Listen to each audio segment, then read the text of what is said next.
Hello everyone, welcome once again in my YouTube channel in एक career academy. तो देखिए, अभी हम लोग इंग्लिश ग्रामर में टेंस को पढ़ रहे हैं, जिसमें अभी आपको प्रेजेंट परफेक्ट कॉन्टिन्यूअस टेंस को पढ़ाया जाना है। और इसमें आज के वीडियो में हम आपको बताएंगे प्रेजेंट परफेक्ट टेंस के आइडेंटिफिकेशन, यानी सेंटेंस को हम कैसे पहचान पाएंगे कि कौन सा sentence present perfect continuous tense में है, और साथ ही साथ इसके स्ट्रक्चर को जानेंगे कि किस प्रकार किस स्ट्रक्चर पे हम इसको ट्रांसलेट करते हैं। और देखिए, जो एक ऐसा चीज है जो आपको हमेशा कंफ्यूजन में डालता है, दैट किस टाइम एक्सप्रेसिव वर्ड के पहले सिंस का यूज करें और कहां हम फॉर का यूज करें, यह हमेशा कंफ्यूजन उत्पन्न करता है। लेकिन आज हम सिंस और फॉर के यूज को बढ़िया तरीके से समझाएंगे, और आज इस वीडियो को एंड तक देखने के बाद सिंस और फॉर के यूज में कभी भी जिंदगी में कभी भी परेशानी नहीं होगा। तो आइए स्टार्ट करते हैं। तो देखिए, सबसे पहले हम बात करते हैं आइडेंटिफिकेशन के, यानी प्रेजेंट परफेक्ट कॉन्टिन्यूअस टेंस के सेंटेंस को हम कैसे पहचानेंगे।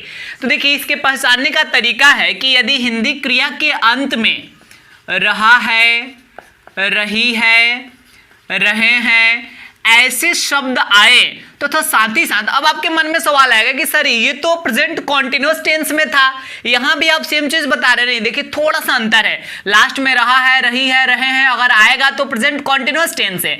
लेकिन इसके साथ साथ अगर इसमें टाइम एक्सप्रेसिंग वर्ड भी अगर जुड़ जाए, टाइम एक्सप्रेसिंग वर्ड्स भी अगर इसमें जुड़ा हुआ हो, तब इसको हम प्रेजेंट परफेक्ट कॉन्टिन्यूअस टेंस मानेंगे। और अब हम आपको बता रहे हैं कि इसके स्ट्रक्चर, इसको बनाने के लिए स्ट्रक्चर, किस स्ट्रक्चर का यूज करेंगे। तो देखिए, यहाँ 4 स्ट्रक्चर हम लोग देखेंगे, और चारों रटना नहीं है बल्कि यहीं पे याद होगा।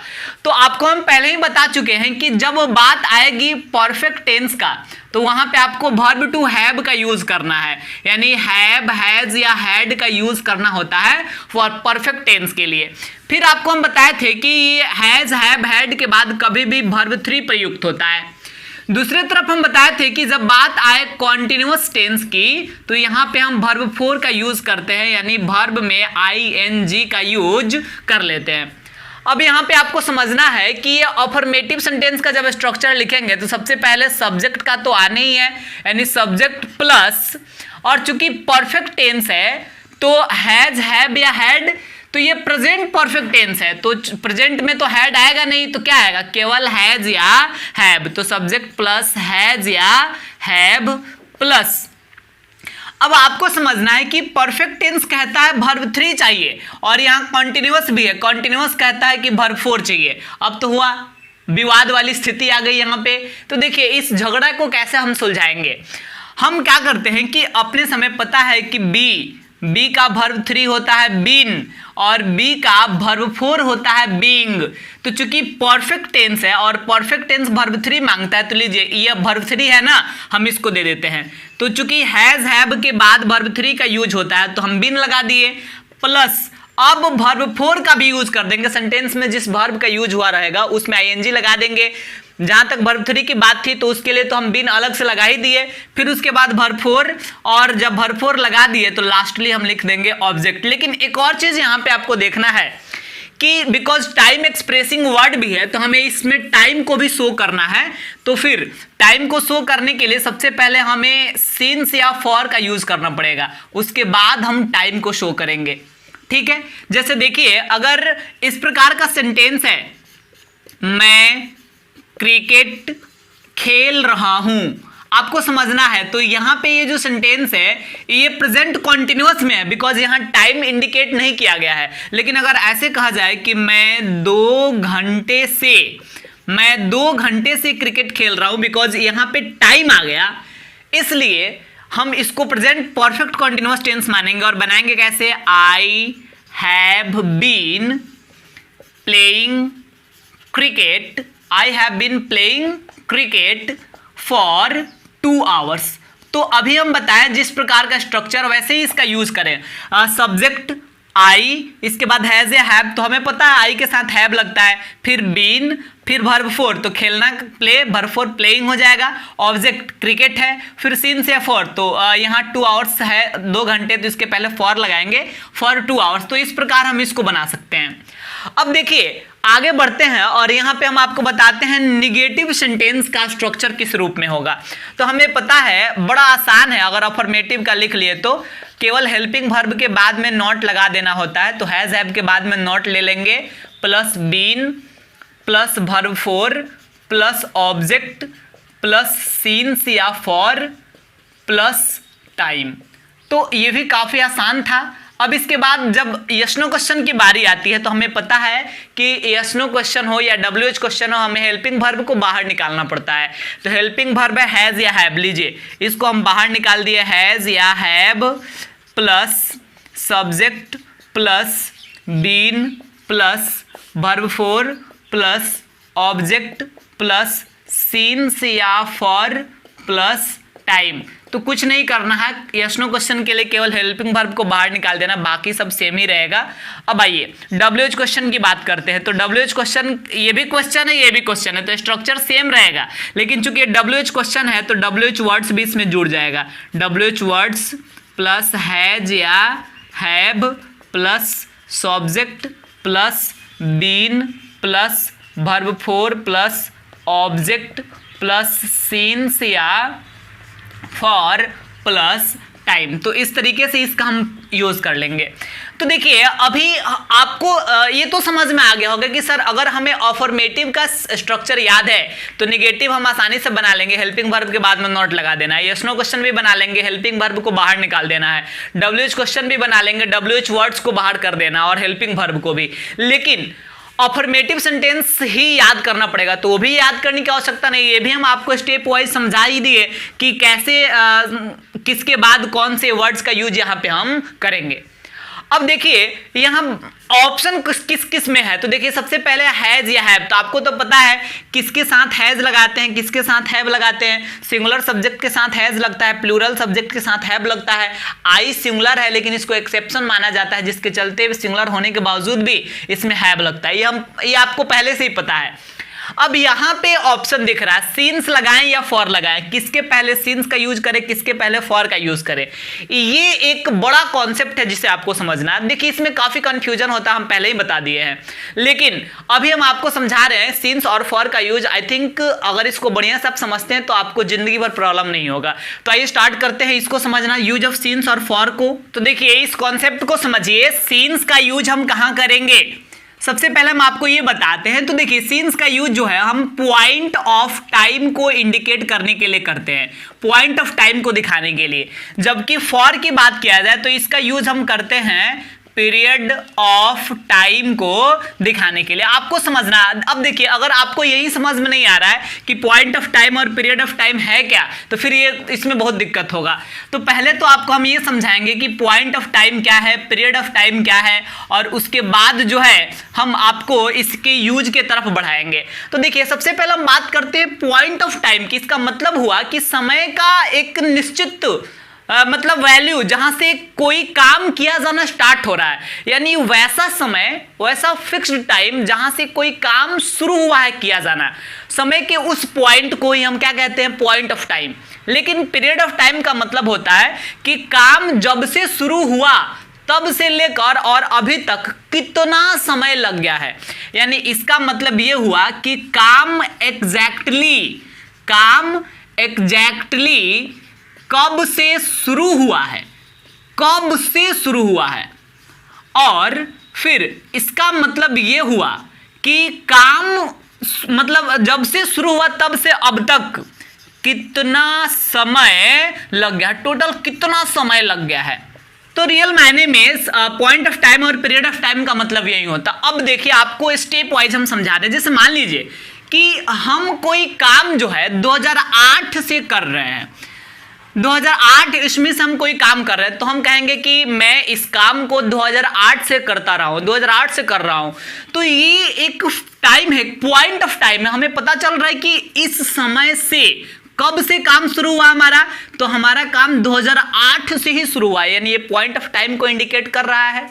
लेकिन हम इसको दूसरे शब्द में भी कह सकते हैं। कैसे कह सकते हैं? अभी 2020 चल रहा है, तो 2008 से 2020 कितना टोटल टाइम कितना हुआ? 12 साल। इसको तो हम ऐसे भी कह सकते थे ना कि 12 ईयर्स यानी 12 वर्षों से हम इस काम को कर रहे हैं। दोनों तरीका से कह सकते हैं, 2008 से भी या 12 साल से भी।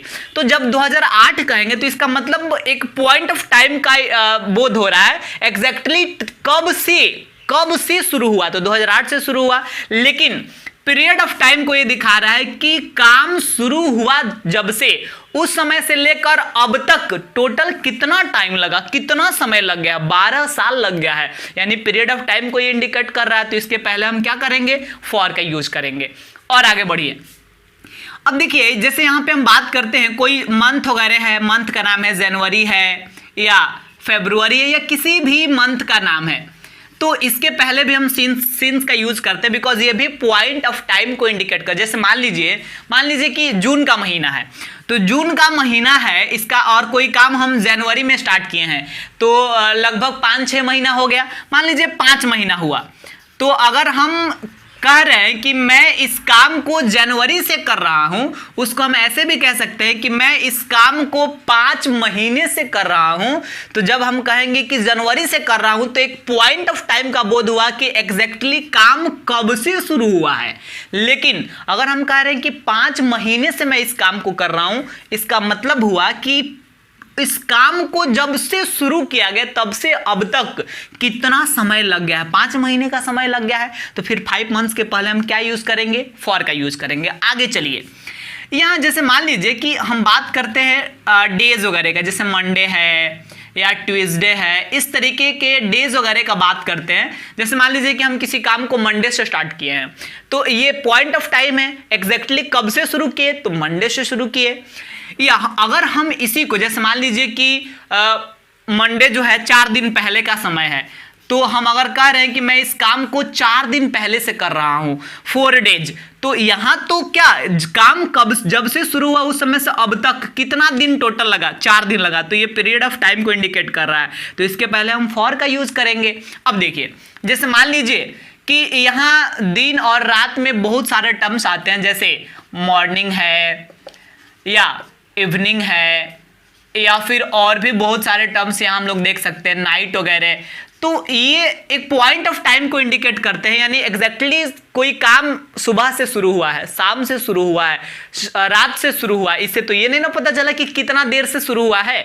लेकिन अगर इसी को हम ऐसे कहें कि कोई काम जो है 5 घंटे से चल रहा है, कोई काम जो है 10 घंटे से चल रहा है, तो फिर ऐसी चीज को, बिकॉज काम जब से शुरू हुआ उस समय से लेकर अब तक 5 घंटा लग गया या 10 घंटा लग गया, तो फिर ये पीरियड ऑफ टाइम को इंडिकेट करने लगा। इसलिए इसके पहले हम फॉर का यूज करेंगे। और आगे बढ़िए, कोई फिक्स टाइम, जैसे मान लीजिए कि कहा जा रहा है 10 o'clock यानी 10 बजे से, कोई काम जो है 10 बजे से, जैसे हम कह रहे हैं कि वह 10 बजे से पढ़ रही है, तो ये पॉइंट ऑफ टाइम है, यानी ये एक फिक्स टाइम है जब से वह पढ़ना स्टार्ट करी है। तो देखिए, काम एग्जैक्टली 10 बजे से शुरू हुआ है, तो इसलिए ये पॉइंट ऑफ टाइम है। तो इसके पहले सिंस का यूज करेंगे।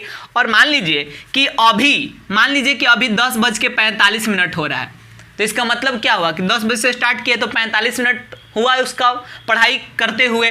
तो हम ऐसे भी तो कह सकते हैं कि वह 45 मिनट पहले से पढ़ रही है, वह 45 मिनट पहले से पढ़ रही है। तो 45 मिनट पहले, यानी काम जब से शुरू हुआ तब से अब तक टोटल 45 मिनट समय लग गया है। तो चूंकि ये पीरियड ऑफ टाइम को इंडिकेट कर रहा है, इसलिए इसके पहले हम फॉर का यूज करेंगे। अब एक और चीज आप समझ लिए, जैसे मान लीजिए कि बात किया जाए अगर चाइल्डहुड वगैरह का या बॉयहुड वगैरह का, यानी कोई काम करना हम बचपन से स्टार्ट किए थे, तो देखिए बचपन से ही किया जा रहा है कोई काम, तो चाइल्डहुड चूंकि एक ऐसा पॉइंट ऑफ टाइम को इंडिकेट कर रहा है जिससे ये पता चल रहा है कि एग्जैक्टली काम कब से शुरू हुआ, तो फिर इसके पहले भी हम सिंस का यूज करेंगे। तो देखिए, उम्मीद करते हैं हम कि आपको पॉइंट ऑफ टाइम क्या होता है, पीरियड ऑफ टाइम क्या होता है, ये समझ में आया होगा।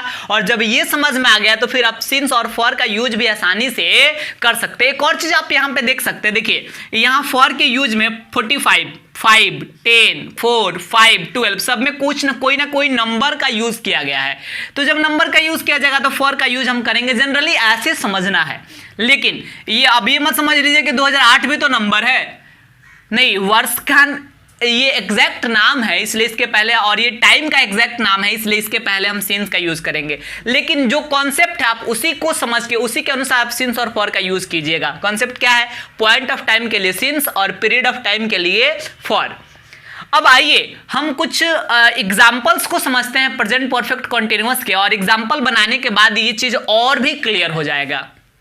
तो देखिए 1 नंबर एग्जाम्पल है, वह सुबह से एक उपन्यास पढ़ रही है। कैसे बनाएंगे? सी के साथ हैज लगता है और हमें पता है कि इसमें बीन लगाना पड़ता है। सी हैज बीन, और पढ़ना का रीड, और इसमें आईएनजी लगा देंगे बिकॉज कॉन्टिन्यूअस है तो भरपूर मांगता है। और फिर नोवेल, उपन्यास का इंग्लिश होता है नोवेल, और सुबह से तो ये इसका मतलब यहाँ सिंस मॉर्निंग, बिकॉज मॉर्निंग यानी सुबह जो है पॉइंट ऑफ टाइम को इंडिकेट कर रहा है तो सिंस का यूज करेंगे।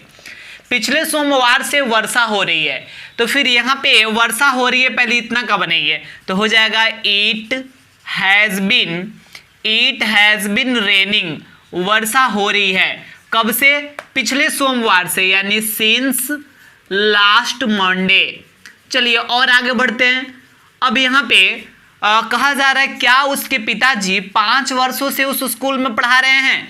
तो यहाँ पे चूंकि यस/नो क्वेश्चन है तो इसलिए हेल्पिंग वर्ब बाहर निकालेंगे।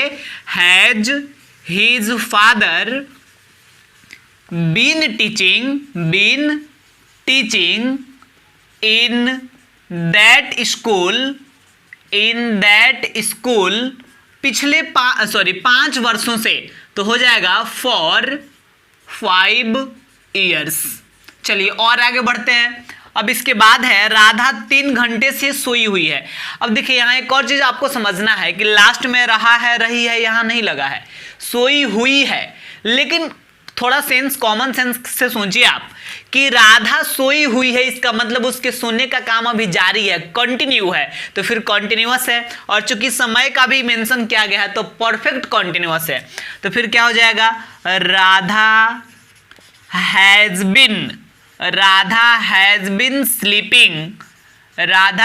Been sleeping for 3 hours। चलिए और आगे बढ़ते हैं। इसके बाद लास्ट एक और एग्जाम्पल हमें देखना है, और ये क्या है? उसके दादाजी 2 सप्ताह से बुखार से पीड़ित हैं, यानी बुखार उन्हें 2 सप्ताह से हुआ है। तो फिर इसको कैसे बनाएंगे? हिज ग्रैंडफादर हैज बीन, और बुखार से पीड़ित है तो इसको हम लिखेंगे ऐसे suffering from fever. His grandfather has been suffering from fever, कब से? 2 सप्ताह से, तो हो जाएगा फॉर 2 weeks। तो देखिए इस प्रकार प्रेजेंट परफेक्ट टेंस में एग्जांपल्स होता है जिसे हमें सॉल्व करना होता है। तो देखिए आज के वीडियो में हम इतना ही रहने देंगे। आज के वीडियो में हम आपको बताएं प्रेजेंट परफेक्ट टेंस का आइडेंटिफिकेशन, उसका स्ट्रक्चर, और सिंस और फॉर का यूज कहाँ करें हम, और उसके बाद कुछ एग्जांपल्स को समझें। तो इस वीडियो में इतना ही रहने देंगे, और अगले वीडियो में हम स्टार्ट करने वाले हैं पास्ट टेंस को, जिसमें सबसे पहले हम सिंपल पास्ट टेंस को पढ़ाएंगे। उसमें भी हम लोग जानेंगे कि उसका पहचान, स्ट्रक्चर और फिर एग्जांपल्स को, और साथ ही साथ उसके यूज को भी जानेंगे।